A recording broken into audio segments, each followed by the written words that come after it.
உறவுகள் அனைவருக்கும் வணக்கம். ஒரு மருத்துவக் கல்லூரி இருக்கையை யார் பெற வேண்டும்? அதிக மதிப்பெண் பெற்ற மாணவரா, அல்லது அதிக திறமை கொண்ட மாணவரா, அல்லது அதிக பணம் செலவழித்து சிறந்த பள்ளியிலும் சிறந்த கோச்சிங் சென்டரிலும் பயிற்சி பெற்ற மாணவரா? இந்த மூன்றுக்கும் ஒரே பதில்தான் என நீங்கள் நினைத்தால் இந்த காணொளி முடிவடையும் போது உங்களுடைய மனநிலை கண்டிப்பாக மாறலாம். நீட் தேர்வு வேண்டும் என்பவர்கள் ஒரே நாடு, ஒரே தேர்வு, ஒரே தகுதி என்கிறார்கள். நீட் தேர்வே வேண்டாம் என்பவர்கள் ஒரே கேள்வித்தாள் கொடுத்தால் மட்டும் சம வாய்ப்பு வந்துவிடாது என்கிறார்கள். மத்திய அரசு நீட் முறைகேடுகளுக்கு கடுமையான தண்டனையும் விரைவு நீதிமன்றங்களும் தீர்வு என்கிறது. ஆனால் நாட்டின் நீட் எதிர்ப்பாளர்கள் நீட் தேர்வே சமூக அநீதி என்கிறார்கள். பெரும்பாலான போராட்டக்காரர்கள் அமைச்சர் பதவி விலக வேண்டும் என்கிறார்கள். ஆனால் எல்லா தரப்பிடமும் கேட்க வேண்டிய கேள்வி ஒன்று இருக்கிறது. ஒரு தேர்வு முறையே தோற்றால் அதன் முழு விலையையும் மாணவன் மட்டும் ஏன் செலுத்த வேண்டும்? இன்று இந்திய ஊடகங்கள் வாசிக்கும் வினாத்தாள் கசிவை பற்றி மட்டும் இந்த காணொளியில் வாசிக்கப் போவதில்லை. அந்த வினாத்தாள் கசிவு வெளிப்படுத்திய இந்திய தேர்வு அமைப்பு மறுபக்கத்தை தான் இந்த காணொளியில் நாம் பார்க்க போகிறோம். அதற்கு முன்னதாக உறுதிப்படுத்தப்பட்ட ஒரே ஒரு செய்தியை மட்டும் மிக சுருக்கமாக நாம் பார்த்து விடுவோம். இந்த வருடம் நீட் யூஜி 2026 தேர்வுக்கு மொத்தம் 22,79,000 மாணவர்கள் விண்ணப்பித்திருந்தனர். மே 3 அன்று தேர்வு ரத்து செய்யப்பட்டு ஜூன் 21 அன்று மறுதேர்வு நடத்தப்பட்டது. மே 3 அன்று தேர்வுக்கான கட்டணத்தை திருப்பித் தருவதாக தேர்வு முகமை அறிவித்தது. ஆனால் விண்ணப்ப கட்டணம் முழுவதுமாக திரும்ப கிடைத்தால் மாணவர்களின் இழப்பு ஈடாகிவிடுமா? அவர்கள் மீண்டும் செலுத்திய பயண செலவு என்னாவது? அவர்கள் ஒரு மாதம் தங்கியிருந்த விடுதி செலவை யார் பொறுப்பேற்பது? ஒரு மாதம் கூடுதலாக பயிற்சி எடுத்த பயிற்சி கட்டணத்தை யார் செலுத்துவது? ஒத்திவைக்கப்பட்ட கல்லூரி கனவு, மீண்டும் ஒரு தேர்வு மையத்திற்கு செல்லும் போது ஏற்பட்ட மன அழுத்தம், இதற்கெல்லாம் பொறுப்பேற்கும் விதி ஏன் இல்லை? ஒரு விமான நிறுவனம் தனது பயணத்தை ரத்து செய்தால் விமானிக்கான இழப்பீடு குறித்து பேசுகிறோம். ஒரு வங்கி தவறாக பணத்தை எடுத்துக்கொண்டால் அந்த வாடிக்கையாளருக்கான நிவாரணத்தை கேட்கிறோம். ஆனால் ஒரு அரசின் தேர்வு நிர்வாகம் தோற்று போனால் மீண்டும் தேர்வு எழுதுங்கள் என்பதுதான் மாணவர்களுக்கான நீதியா? இந்த இடத்தில் இருந்துதான் நீட் ஆதரவாளர்களுக்கான முதல் கேள்வி எழுகிறது. நீங்கள் ஒரே தேர்வு சமத்துவத்தை உருவாக்குகிறது என்கிறீர்கள். சரி, ஒரே ஓட்டப்பந்தயத்தில் ஒரே நிறைவு கோடு வைத்திருப்பது நியாயம்தான். சிலர் 1 கிலோமீட்டர் தூரத்தில் நிற்கிறார்கள். ஆனால் சிலர் அந்த கோட்டிற்கு 100 கிலோமீட்டர் தொலைவில் நிற்கின்றனர். சிலரிடம் காலணி இருக்கிறது, சிலர் வெறும் கால்களில் நிற்கிறார். பிறகு ஒரே ஒரு விசிலை மட்டும் ஊதிவிட்டு அனைவருக்கும் சமவாய்ப்பு என்பதை ஏற்க முடியுமா? உங்களை அந்த ஓட்டப்பந்தயத்தில் 1 கிலோமீட்டர் தொலைவில் நிற்க வைத்துவிட்டு ஓடுங்கள் என்றால் உங்களால் வெற்றி பெற முடியுமா? நகர்ப்புற சிபிஎஸ்இ பள்ளி, ஆங்கில பயிற்சி, 2 ஆண்டுகள் கோச்சிங், மோக் டெஸ்ட், தனிப்பட்ட ஆசிரியர், இவை அனைத்தும் கிடைக்கும் மாணவரையும் ஆசிரியர் காலி பணியிடங்கள் உள்ள கிராமப்புற மாநில வழி கல்வியில் மாநில மொழியில் படிக்கும் மாணவரையும் ஒரே வினாத்தாளில் அளப்பது சட்ட ரீதியான சமத்துவமாக இருக்கலாம். ஆனால் அது வாழ்க்கையின் சமத்துவமா? நீட் தேர்வை ஆதரிக்கக்கூடியவர்கள் இன்னொரு வாதத்தை முன்வைக்கிறார்கள். நீட் தேர்வுக்கு முன்பு பல தனியார் கல்லூரிகள் பல தேர்வுகளை நடத்தினார்கள். மாணவர்கள் பல விண்ணப்பங்கள், பல கட்டணங்கள், பல தேர்வுகளை எழுத வேண்டியிருந்தது. ஆனால் நீட் என்ற ஒரே தேசிய தேர்வு வெளிப்படைத்தன்மையை அதிகரிக்கிறது, கேபிடேஷன் ஃபீஸ் மற்றும் தன்னிச்சையான சேர்க்கையை கட்டுப்படுத்துகிறது என்கிறார்கள். இந்த வாதத்தை நாம் சாதாரணமாக தள்ளிவிட முடியாது. ஆனால் அதற்கும் ஒரு எதிர்கேள்வி இருக்கிறது. தனியார் மருத்துவக் கல்லூரியின் வணிகத்தை கட்டுப்படுத்த உருவாக்கப்பட்ட தேர்வு இன்று தனியார் கோச்சிங் தொழிலின் வணிகத்தை பெரிதாக்கி இருந்தால் நாம் ஒரு சந்தையை ஒழித்து இன்னொரு சந்தையை உருவாக்கி இருக்கிறோமா என்ற கேள்வி எழுமா எழாதா? நீட் தேர்வுக்கு முன்பு மருத்துவ இருக்கைக்காக பணம் செலுத்திய குடும்பம் இப்போது அந்த இருக்கைக்கான வாய்ப்பை பெற பல ஆண்டுகள் பயிற்சிக்கு பணம் செலுத்துகிறதா என்ற கேள்வி உங்களிடம் எழுகிறதா? அப்படியானால் நீட் பணத்தின் தாக்கத்தை நீக்கியது என்று சொல்லலாமா, அல்லது பணம் செலுத்தப்படும் இடத்தை மட்டும் மாற்றியது என்று சொல்லலாமா? இதை நீட் தேர்வை ஆதரிக்கக்கூடிய ஆதரவாளர்கள் தான் கூற வேண்டும். மேலும் ஒரே தேசிய மதிப்பெண் பாதுகாப்பாக இருக்க வேண்டுமானால் அந்த வினாத்தாள் முதலில் பாதுகாப்பாக இருக்க வேண்டும். வினாத்தாளே கசிந்து விட்டால் தேசிய அளவுகோல் என்ற வார்த்தைக்கே அர்த்தமில்லாமல் போய்விடுகிறது. அப்படியே நாம் நீட் எதிர்ப்பாளர்களின் பக்கம் திரும்புவோம். நீட் சமூக அநீதி என்பது உங்களுடைய கோரிக்கை. தமிழ்நாட்டின் ஏகே நீதிபதி ராஜன் குழு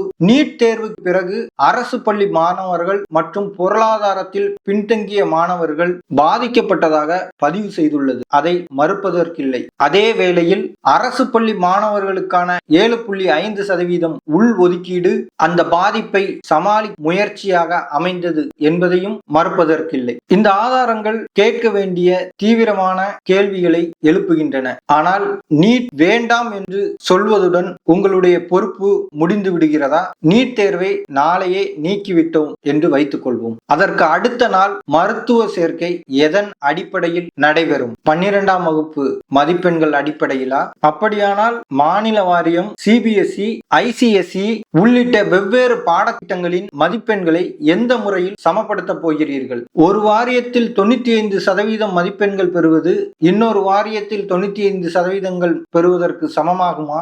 மாநில அரசின் மதிப்பெண்ணை பயன்படுத்தினால் மதிப்பெண் பெருக்கம், மறுமதிப்பீடு, பள்ளிகள் வாரியான வேறுபாடு ஆகியவற்றை எப்படி தடுப்பீர்கள்? தனியார் கல்லூரிகளுக்கு மீண்டும் தனித்த நுழைவுத் தேர்வு அல்லது அதிகமான விருப்ப அதிகாரம் கிடைக்காதபடி என்ன பாதுகாப்பு வழங்கப் போகிறீர்கள்? மாற்று வரைபடமே இல்லாமல் நீட் தேர்வை நீக்குவது என்பது சேதமடைந்த ஒரு பாலத்தை இடித்துவிட்டு புதிய பாலத்தின் வரைபடமே இல்லாமல் மக்களை ஆற்றில் இறங்கி செல்வதற்கு சமமாக மாறும், அல்லது மக்களை ஆற்றங்கரையிலேயே நிற்க வைப்பதற்கு சமமானதாக மாறிப்போகும். நீட் எதிர்ப்பாளர்களுக்கு இன்னொரு சங்கடமான கேள்வியும் இருக்கிறது. தமிழ்நாடு பல ஆண்டுகளாக நீட்டை எதிர்க்கிறது. பல மாநிலங்களும் நீட் தேர்வை எதிர்க்கிறது. ஆனால் நாம் போராடிய இத்தனை ஆண்டுகளில் அரசு பள்ளி மாணவர்கள் தனியார் பள்ளி மாணவர்களுக்கு சமமாக போராடும் வாய்ப்பை நாம் உருவாக்கி இருக்கிறோமா என்பதுதான் கேள்வி. கேட்டால் இலவசமாக கோச்சிங் வழங்குகிறோம் என்கிறீர்கள். இலவச கோச்சிங் மட்டும் அந்த அரசு பள்ளி மாணவர்களுக்கு போதுமானதாக இருக்குமா? கோச்சிங் தேவைப்படும் அளவுக்கு பள்ளி கல்வியையும் நுழைவுத் தேர்வையும் இரண்டு தனித்தனி உலகங்களாக வைத்திருப்பதே அடிப்படை தோல்வி அல்லவா? நீட் தேர்வு சமூக அநீதி என்றால் அந்த அநீதியை குறைக்க மாநில அரசுகள் செய்த அளவிடக்கூடிய மாற்றங்கள் தான் என்ன? ஒவ்வொரு மாவட்டத்திலும் அரசு பள்ளி மாணவர்களின் நீட் தேர்வுக்கான பதிவு, தேர்ச்சி, மருத்துவ சேர்க்கை, குடும்ப வருமானம், தமிழ் வழி ஆங்கில வழி கல்வி விவரங்களை ஆண்டுதோறும் திறந்த தரவாக அல்லது வெள்ளை அறிக்கையாக இதுவரை நீட் தேர்வை எதிர்த்த மாநிலங்கள் வெளியிட்டுள்ளார்களா? மத்திய அரசிடம் புள்ளி விவரங்களை கேட்கும் மாநில அரசுகள் மாநில அரசுகளிடம் இருக்கும் புள்ளி விவரங்களையே இதுவரை வெளியிடவில்லை. இப்போது மத்திய அரசிடம் கேட்பதற்கு நம்மிடம் சில கேள்விகள் இருக்கிறது. வினாத்தாள் கசிவுக்கு கடுமையான தண்டனை, 10 ஆண்டுகள் சிறை, பெரிய அபதாரம், விரைவு நீதிமன்றம், இவை அனைத்தையும் கேட்கும்போது வலுவான பதில்களாக நமக்கு தோன்றும். சிலர் வாயையும் அடைக்க இது போதுமானதாக இருக்கும். ஆனால் 2024 இயற்றப்பட்ட பப்ளிக் எக்ஸாமினேஷன் ஆக்ட் சட்டத்திலேயே ஒழுங்கமைக்கப்பட்ட தேர்வு மோசடிக்கு 5 முதல் 10 ஆண்டு சிறையும் குறைந்தபட்சம் 1 கோடி ரூபாய் அபராதமும் விதிக்கப்பட்டுள்ளது. அப்படியானால் கடுமையான சட்டம் இருந்தும் வினாத்தாள் கசிந்தது எப்படி? குற்றத்திற்கான அதிகபட்ச தண்டனை குறைவாக இருந்ததா? அல்லது பிடிபடாமல் தப்பிக்கலாம் என்ற நம்பிக்கை அதிகமாக இருந்ததா? ஒரு குற்றத்தை தடுப்பது தண்டனையின் கொடுமையால் மட்டும் அல்ல, கண்டுபிடிக்கப்படுவது நிச்சயம் என்ற பயத்தாலும் தான். அதனால் மத்திய அரசிடம் நாம் கேட்பது, புதிய சட்டத்தில் தண்டனை எவ்வளவு என்பதற்கு பதிலாக பழைய சட்டத்தின் கீழ் எவ்வளவு வழக்குகள் பதிவு செய்யப்பட்டுள்ளது, எத்தனை குற்றப்பத்திரிகைகள் தாக்கல் செய்யப்பட்டன, எத்தனை பேருக்கு தண்டனை கிடைத்தது, விசாரணைக்கு எத்தனை நாட்கள் எடுத்துக்கொண்டது, எத்தனை அரசு அதிகாரிகள், அச்சகங்கள், வெண்டார்கள், தொழில்நுட்ப நிறுவனங்கள் அல்லது ஒப்பந்ததாரர்கள் மீது நடவடிக்கை எடுக்கப்பட்டது. இந்த விவரங்களை பொதுமக்கள் அறிந்து கொள்ளும் விதத்தில் ஏன் மத்திய அரசு இதுவரை வெளிப்படைத்தன்மையாக அவற்றை அறிவிக்கவில்லை? விரைவு நீதிமன்றம் என்பது நீட் வினாத்தாள் கசிவு பிந்தையதான நீதி. ஆனால் கசிவுக்கு முந்தைய பாதுகாப்பு என்ன? தண்டனையை மட்டும் உயர்த்துவது வீடு கொள்ளையடிக்கப்பட்ட பிறகு பூட்டின் விளம்பரத்தை பெரிதாக்குவது போல நமக்கு தெரியவில்லையா? இப்போது தர்மேந்திர பிரதான் பதவி விலகும் கோரிக்கைக்கு வருவோம். போராட்டக்காரர்கள் அமைச்சர் பதவி விலக வேண்டும் என்கிறார். என்கிறார்கள். அவர்களுடைய பார்வையில் இவ்வளவு பெரிய முறைகேடு நடைபெற்ற பிறகு அந்த முறைகேடுக்கு அரசியல் தலைமை பொறுப்பேற்க வேண்டும் என்பதுதான். இந்த கோரிக்கை அரசியல் நியாயம் கண்டிப்பாக இருக்கிறது. ஆனால் அமைச்சர் பதவி விலகுவது மட்டும் நீட் முறைகேடுகளுக்கு தீர்வாக மாறிவிடுமா? ஒரு அமைச்சர் விலகி அதே ஒப்பந்த நடைமுறை, அதே பாதுகாப்பு குறைபாடு, அதே ரகசிய நிர்வாகம் தொடர்ந்தால் மாணவர்களுக்கு என்ன மாறும்? அதே நேரத்தில் அமைச்சர் ஒன்றும் நேரடியாக வினாத்தாளை கசிய விடவில்லை. அது அவருடைய விருப்பமாகவும் இருந்திருக்காது. எனவே அவர் பதவி விலக தேவையில்லை என்பதும் போதுமான பதிலாக இருக்காது. ஒரு அமைச்சரின் பொறுப்பு என்பது அவர் தனியாக குற்றம் செய்தார் என்பதில் மட்டும் இல்லை. அவரது கட்டுப்பாட்டில் உள்ள அமைப்பு தோற்றபோது அவர் என்ன தெரிந்து கொண்டார், எப்போது தெரிந்து கொண்டார், என்ன நடவடிக்கை எடுத்தார் என்பதிலும் இருக்கிறது. எனவே சரியான கேள்வி அவர் குற்றவாளியா என்பது அல்ல, அவரது அரசியல் மற்றும் நிர்வாக பொறுப்பின் எல்லை என்ன என்பதுதான். பதவி விலகல் கோரும் சிஜேபி மற்றும் மாணவர் அமைப்பிடமும் நமக்கு ஒரு கேள்வி இருக்கிறது. உங்களுடைய போராட்டத்தின் வெற்றி ஒரே அமைச்சரின் பதவி விலகலால் அளவிடப்பட வேண்டுமா? அல்லது தேர்வு பாதுகாப்பு சட்டம், சுயாதீன NTA கண்காணிப்பு, மாணவர் இழப்பீட்டு உரிமை, வெண்டார் வெளிப்படைத்தன்மை, மொழி சமத்துவம் ஆகியவற்றை கொண்ட நிரந்தர மாற்றத்தால் அளவிடப்பட வேண்டுமா? ஒரு முகத்தை நீக்குவது ஹெட்லைன்ஸை உருவாக்கும், ஒரு அமைப்பை மாற்றுவது எதிர்காலத்தை உருவாக்கும். இரண்டையும் கேட்பது தவறில்லை.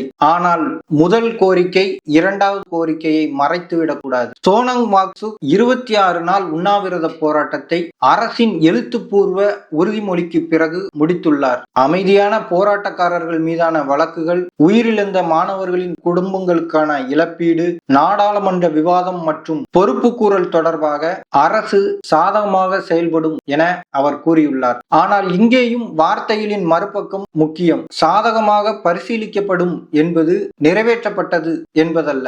வழக்குகள் பதியப்படாது என்பது ஏற்கனவே பதியப்பட்ட வழக்குகள் வாபஸ் பெறப்படும் என்பதும் அல்ல. எழுத்துப்பூர்வ உறுதிமொழி வெற்றி என்றால் அதை நிறைவேற்றுவதற்கான காலக்கெடு என்ன? நிறைவேற்றப்படாவிட்டால் பொறுப்பேற்க வேண்டிய அதிகாரி யார்? இதையெல்லாம் பொதுமக்கள் கண்காணி வழி எது?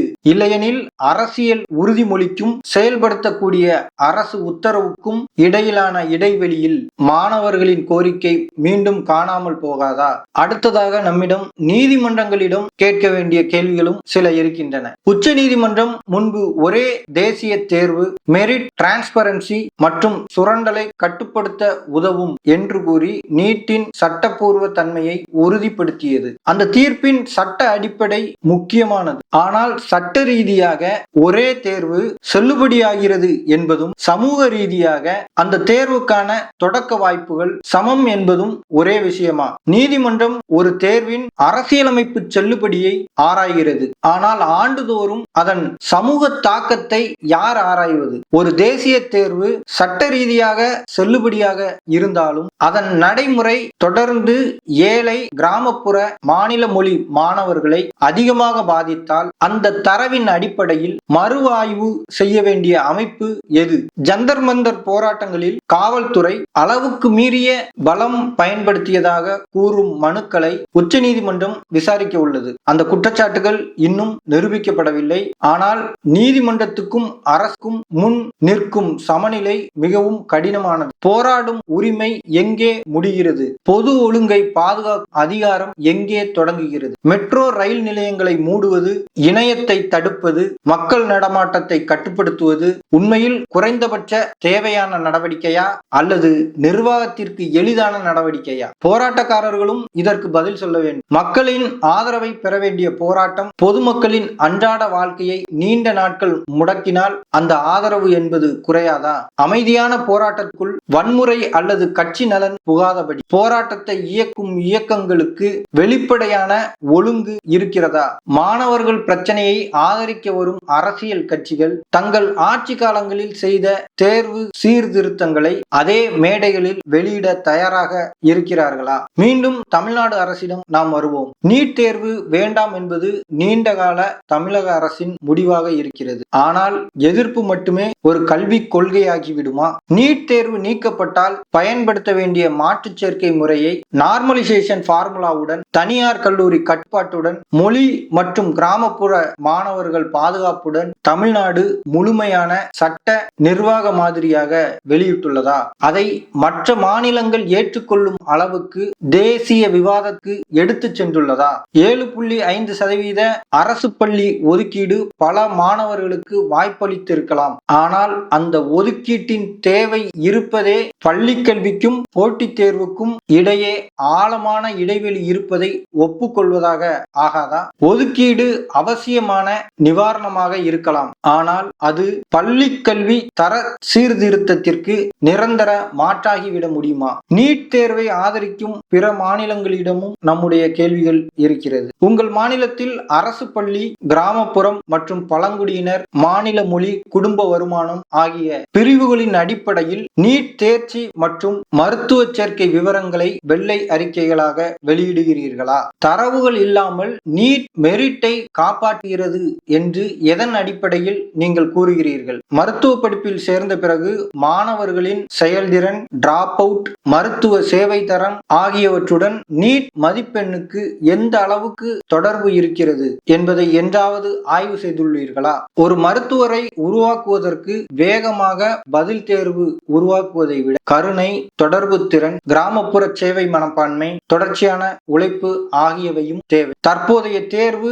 இதில் எதை அளக்கிறது? அப்படியானால் நீட் யார் நல்ல மாணவராக இருப்பார் என்பதை தேர்வு செய்கிறதா, அல்லது யார் இந்த குறிப்பிட்ட வினாத்தாள் முறையில் அதிக மதிப்பெண் பெறுகிறார் என்பதை மட்டும் தேர்வு செய்கிறதா? இதன் பொருள் நீட் மதிப்பெண் பயனற்றது என்பதல்ல. அதன் பொருள் அந்த ஒரு மதிப்பெண்ணை முழுமையான மெரிட் என்று அழை முன்பு நாம் எச்சரிக்கையாக இருக்க வேண்டும் என்பதுதான். இந்த முழு விவாதத்தில் நாம் தவறவிட்ட உண்மையான விஷயம் இதுதான். ஒரு நியாயமான மருத்துவ சேர்க்கைக்கு 3 கதவுகள் இருக்கிறது. முதல் கதவு சமமான தயாரிப்பு வாய்ப்பு. இரண்டாவது கதவு கசிவில்லாத, மொழி பிழையில்லாத நம்பகமான தேர்வு. மூன்றாவது கதவு வெளிப்படையான கட்டணம், ஒதுக்கீடு மற்றும் சேர்க்கை முறை. நீட் ஆதரவாளர்கள் பெரும்பாலும் மூன்றாவது கதவை பாதுகாக்கிறார்கள். தனியார் தன்னிச்சையை கட்டுப்படுத்த ஒரே மதிப்பெண் வேண்டும் என்கிறார்கள். நீட் எதிர்ப்பாளர்கள் முதல் கதவை பற்றி பேசுகிறார்கள். மாணவர்களின் தொடக்க வாய்ப்பு சமமில்லை என்கிறார்கள். 2026 வினாத்தாள் கசிவு இரண்டாவது கதவை உடைத்திருப்பதை தெளிவாக விளக்குகிறது. உண்மையான தீர்வு இதில் யார் வென்றார்கள் என்பதில் இல்லை, 3 கதவுகளையும் ஒரே நேரத்தில் எப்படி பாதுகாக்கிறோம் என்பதில் தான் இருக்கிறது. நீட் தேர்வை எந்த மாற்றமும் இல்லாமல் தொடர்வது உடைந்த பாலத்திற்கு வர்ணம் பூசுவது போலாக மாறிவிடும். மாற்று அமைப்பு இல்லாமல் நீட் தேர்வை நீக்குவதும் அதே பாலத்தை இடித்துவிட்டு வெறுமனே நிற்பது போல் ஆகிவிடும். அதனால் நிகழ்வின் மறுபக்கம் முன்வைக்கும் கோரிக்கை இதுதான். மத்திய மாநில அரசுகள் இணைந்த சுயாதீன தேர்வு நேர்மையான ஆணையம் வேண்டும். NTA தன்னையே விசாரிக்கும் அமைப்பாக இருக்கக்கூடாது. அதன் பாதுகாப்பு, வெண்டார் ஒப்பந்தங்கள், மொழிபெயர்ப்பு, கசிவு புகார்கள் மற்றும் தேர்வுக்கு பிந்தைய நிவாரணங்களை ஆய்வு செய்ய தனி அமைப்பு வேண்டும். வினாத்தாள் கசிவு உறுதியானால் மாணவர் தனியாக நீதிமன்றம் செல்லாமல் கட்டணம், பயணம் மற்றும் மறு தேர்வு செலவுகளுக்கான தானியங்கி நிவாரண விதி வேண்டும். ஒவ்வொரு மாநிலமும் சமூக பொருளாதார பிரிவுகளின் அடிப்படையில் நீட் வாய்ப்பு மற்றும் சேர்க்கை தரவுகளை ஆண்டுதோறும் வெளிப்படையாக வெளியிட வேண்டும். அரசு பள்ளிகளுக்கான இலவச பயிற்சி ஒரு தற்காலிக நிவாரணமாக இருக்கலாம். ஆனால் நமது நீண்டகால இலக்கு கோச்சிங் இல்லாமலேயே பள்ளி கல்வி மூலம் தேர்வை எதிர்கொள்ளக்கூடிய நிலையை மாணவர்களுக்கு உருவாக்குவதாக இருக்க வேண்டும். அனைத்திற்கும் மேலாக சட்டத்தின் அதிகபட்ச தண்டனை அல்ல, பிடிபடுவது நிச்சயம், விசாரணை விரைவானது, அரசியல் நிர்வாக பொறுப்பு தவிர்க்க முடியாதது என்ற அமைப்பை உருவாக்க வேண்டும். இப்போது உங்கள் முன் 3 தேர்வுகள் அல்ல, 4 தேர்வுகள் இருக்கிறது. நீட் இதே வடிவில் தொடர வேண்டுமா? நீட் முழுமையாக நீக்கப்பட வேண்டுமா? நீட் தொடர்ந்தாலும் அடிப்படையிலிருந்து மாற்றப்பட வேண்டுமா? அல்லது பள்ளிக்கல்வி, தேர்வு, சேர்க்கை மூன்றையும் இணைக்கும் புதிய தேசிய மாதிரி வேண்டுமா? கருத்து பகுதியில் வேண்டும் அல்லது வேண்டாம் என்பதை மட்டும் எழுதாதீர்கள். நீட் தேர்வு நீக்கப்பட்டால் அதற்கு பதிலாக என்ன நடைமுறையை நாம் பின்பற்ற வேண்டும் என்பதையும் எழுதுங்கள். நீட் தொடர வேண்டும் என்றால் கோச்சிங் வசதி இல்லாத மாணவர்களுக்கு சம வாய்ப்பு எப்படி உருவாக்கப்பட வேண்டும் என்பதையும் எழுதுங்கள். ஏனெனில் கோஷம் ஒரு தரப்பை வெற்றி பெறச் செய்யலாம், ஆனால் தெளிவான மாற்று திட்டம்தான் ஒரு தலைமுறை மாணவர்களை பாதுகாக்கும். இது செய்தியின் ஒரு பக்கம் அல்ல, நீங்கள் இதுவரை கேட்காத கேள்விகளுடன் நிகழ்வின் மறுபக்கம். இதேபோல் எந்த அரசு, எந்த கட்சிக்கும் எந்த இயக்க இயக்கத்திற்கும் அஞ்சாமல் ஆதாரங்களுடன் கேள்வி கேட்கும் காணொளிகளுக்காக நமது சேனலை சப்ஸ்கிரைப் செய்யுங்கள். நன்றி.